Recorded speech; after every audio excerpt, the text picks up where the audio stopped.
Hello everyone, good morning everyone. મોર્નિંગની શરૂઆત થઈ છે આજે મારા હનુમાનજી દાદુને મનાવી હનુમાન ચાલીસાનો પાઠ કરી અને સુપર્બ રીતે જે દિવસ મેં મારા હનુમાનજી દાદુને ન મનાવું તે દિવસ તો મને આખો દિવસ કંઈ ચેન નથી પડતું હતું. But finally monthly problem finish, so daily હવે મારા હનુમાનજી દાદુને મનાવી શકું છું. એન્ડ ત્યાર પછી અત્યારે મેં આવી ગઈ છું કિચનમાં. સૌથી પહેલાં મારી મોર્નિંગ ગરમ પાણી જોડે થતી હોય છે એન્ડ ત્યાર પછી મેડિટેશન સેશન કમ્પ્લીટ કરીશ ભટકતા મને શાંત કરવા માટે. એન્ડ ત્યાર પછી ફરી આવી ગઈ છું કિચનમાં. અત્યારે મેં મારો નાસ્તો વગેરે રેડી કરીશ. સો ચલો આ તરફ અત્યારે ફટાફટથી નાસ્તો વગેરે રેડી કરીશ એન્ડ ત્યાર પછી જે બી પ્રમોશનનું કામ આવ્યું છે ફટાફટથી મેં ફિનિશ કરીશ. વિડીયો વગેરે શૂટ કરવાના છે તો આ તરફ આ મારો નાસ્તો બી રેડી થઈ ગયો છે એન્ડ ફટાફટથી મારા ફ્લેટની સાફ સફાઈ કરીશ એન્ડ ત્યાર પછી મારું જે બી કામ છે જે ઘર પરથી મેં કરી રહી છું એ મેં સ્ટાર્ટ કરી દઈશ. ઘણા લોકો તો પૂછે છે કે તમે જોબ કરો છો? ફ્રીલેન્સિંગની જોબ કરું છું, જ્યારે હોય છે ત્યારે જવાનું હોય છે, બાકી નહીં. બટ મેં ઘરથી જ કામ કરતી હોઉં છું. પેડ પ્રમોશન વગેરે મળતું હોય છે, એડવર્ટાઇઝ વગેરે મળતું હોય છે એન્ડ જોડે જોડે મારી યુટ્યુબ તો છે જ. એન્ડ અત્યારે મારું બધું કામ ફિનિશ કર્યું ત્યાં જમવાનું આવી ગયું હતું. સો આ તરફ મેં બી જમી લઈશ.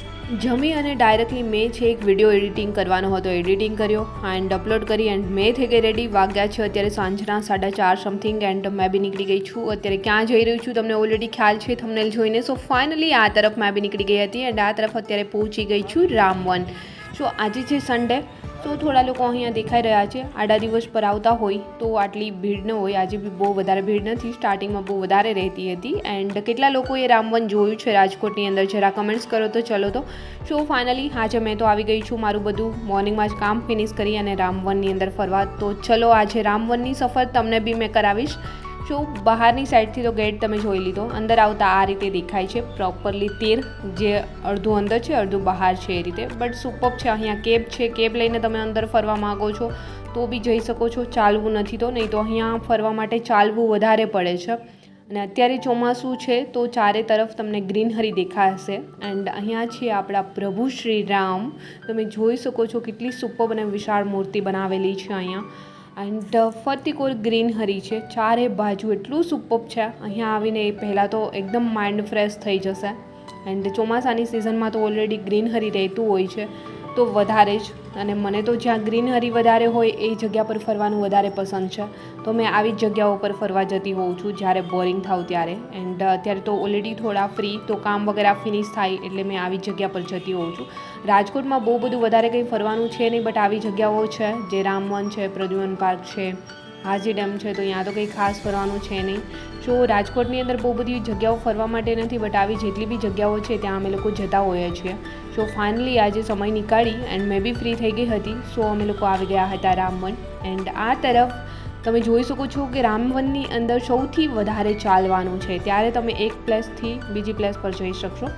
આ તરફ તમે જોઈ શકો છો અહીંયા બી બહુ બધું ચાલીએ ત્યાર પછી. અને અલગ અલગ રસ્તા તો એ રીતે છે કે તમે છે ગૂંચવાઈ જાઓ કે પહેલી બાજુ જવાનું છે યા ફિર પહેલી બાજુ, એ ખ્યાલ ન આવે ઘણીવાર. બટ ફાઇનલી એન્ડ સમયે તો તમે જ્યાં ગેટ છે ત્યાંથી જ નીકળશો.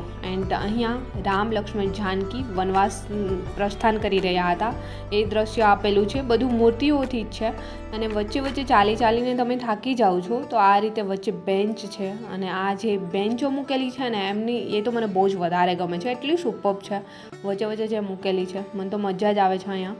એન્ડ ભગવાન શ્રી રામના અહીંયા ચરણ પાદુકા આપેલા છે. તો વચ્ચે વચ્ચે રામવનની અંદર જે રામ ભગવાનની જે સ્મૃતિઓ છે બધી એ બધી અહીંયા દ્રશ્યમાન કરેલી છે મૂર્તિઓ રૂપે. એન્ડ જે બી આપણે પહેલાંથી જે રામ ભગવાનનું જે જીવન ચરિત્ર છે એ રામવનની અંદર દર્શાવેલું છે મૂર્તિઓ સ્વરૂપે. અહીંયા પંચવટી વન છે, રામ સીતા તથા લક્ષ્મણ, એ જોઈ શકો છો તમે અહીંયા. જે લોકો રામ ભગવાનની રામાયણ વગેરે જોયું હોય એ લોકોએ આ બધું એમાં જોયેલું હશે તો ખ્યાલ જ હશે. તો રામવનની અંદર એ જ બધું દર્શાવેલું છે. બટ બહુ જ સુપર્બ છે અહીંયા, ગ્રીનહરી વધારે છે એટલા માટે. એન્ડ ચલો કમેન્ટ્સ કરો તમે અહીંયા આવ્યા છો યા ફિર નહીં. એન્ડ આ કેબ છે, જો તમે બહારથી આવતા હોય ને આટલું બધું ચાલવા ન માગતા હોય ને તો કેબમાં બી જઈ શકો છો. અહીંયા છે મેરે પ્યારે પ્રભુ હનુમાનજી દાદુ. સો એ બી અહીંયા રામજી હોય ને હનુમાનજી ન હોય એવું તો બને જ નહીં. સો ફાઇનલી રામવનની અંદર તમને આ રીતે બધું જોવા મળી જશે. એન્ડ અહીંયા આ તળાવની અંદર. હા, કમળ એ બી પર્પલ કલરનું, કેટલું સુપર છે. એન્ડ આજે તો મેં આવી છું ત્યારે બહુ લેટ થઈ ગયું હતું, 5 વાગે પહોંચી હતી. બટ અહીંયા કેવું છે કે 6, સવા 6 સમથિંગ તો બંધ થઈ જાય છે. એટલે તમે લોકો અહીંયા ફરવા આવવા માગતા હોય તો વહેલું આવવું. એન્ડ સોમવારે ઓલરેડી બંધ રહે છે રામવન. જે લોકો અહીંયા આવવા માગતા હોય એ નોટ કરજો કે સોમવારે બંધ હોય છે. સો સોમવારે ન આવવું રામવન જોવા આવવા માગતા હોય તમે લોકો તો. એન્ડ અત્યારે તો હજી એટલી ભીડ ન હોય, બટ હમણાં શ્રાવણ મહિનો આવશે એન્ડ રજાના દિવસો હોય ત્યારે વધારે ભીડ હોય છે. એન્ડ અહીંયા છે રામ સેતુ. બહાર નીકળતાની સાથે જ્યારે બહાર નીકળીએ ત્યાં વચ્ચે જ આવે છે. સો આ રીતે રામવનની અંદર એટલું સુપર છે. અને આ સીન તો તમે ક્યાંક જોયો હશે પેલું રાજકોટની અંદર એક પ્લેસમાં. ચલો કમેન્ટ્સ કરો તો કે આ રીતે કઈ જગ્યાએ છે. જે લોકો જતા હશે એમને ખબર હશે. એન્ડ આ તરફ વચ્ચે પુલ બી એટલા સરસ બનાવેલા છે. બંને બાજુ તળાવ છે અને વચ્ચે પુલ છે. બટ નજારો સુપર આવી રહ્યો છે. એન્ડ આજે મેં જ્યારથી આવી ત્યારથી મારું થોડું મૂડ ઓફ થઈ રહ્યું હતું, કેમ કે એક પ્રમોશન માટેનો વિડીયો શૂટ કરવાનો હતો. મેં ક્યારની ટ્રાય કરી રહી હતી, બટ પવનના લીધે એન્ડ પ્રોપરલી જોયા એવું આવતું ન હતું. સો એન્ડ આ તરફ આ ક્યુટુબ અંદર તમે જોઈ શકો છો કેટલો ક્યુટ છે ત્યાં ટીંગાઈને. બટ આવું બધું મને તો બહુ ગમે છે. એન્ડ નેચરલ નજારો હોય ત્યાં તો ઓલરેડી બહુ જ વધારે ગમે છે. સો ફાઇનલી મેં તો આખું રામવન જોઈ લીધું છે. આખું નહીં બટ બહુ ઓછું જોયું છે, બહુ વધારે બાકી છે, કેમ કે સમય થઈ ગયો છે બહાર જવાનો. સો અમે બી અત્યારે બહાર નીકળી ગયા. અહીંયા આ ગેટથી બહાર જઈ શકાય છે, આ જોઈ શકો છો.